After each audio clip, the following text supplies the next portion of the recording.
Shy boy. Piolo, pilit pinapasayaw si Paulo. Fanny, nagtitili.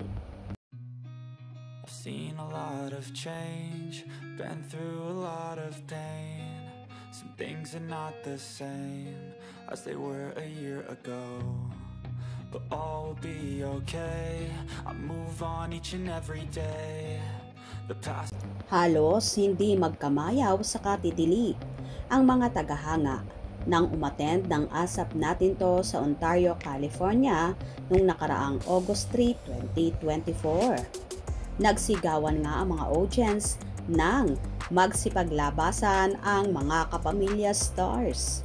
Tuwang-tuwa naman ang mga kababayan natin nang mag-perform na nga sina Piolo Pascual at Paulo Avellino, kung saan pilit pinasasayaw ni Piolo si Paulo na natawa na lang ang huli at tila hiyang-hiya na pinagsasayaw siya ng kapamilya aktor.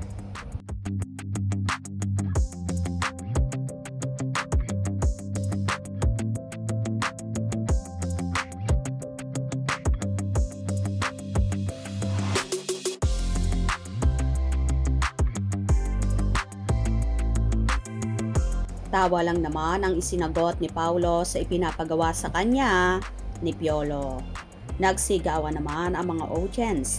Bukod sa so gwapo ng dalawang kapamilya stars, ay game na game din ang mga ito na magpasaya sa ating mga kababayan.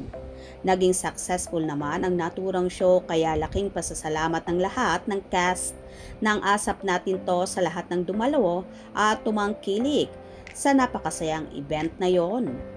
Samantala, kakikitaan mo talaga ng pagiging mahiyain si Paulo na kahit super sikat na ay napaka-humble pa rin at super bait.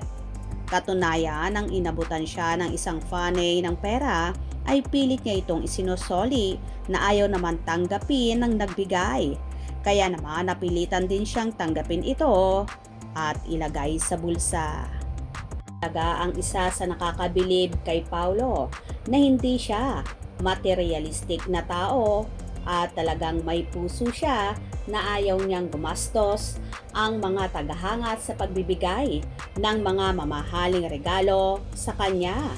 Para nga sa kanya, sulat or letter ay mas ginugusto niyang tanggapin kesa kung ano-anong bagay pa yan.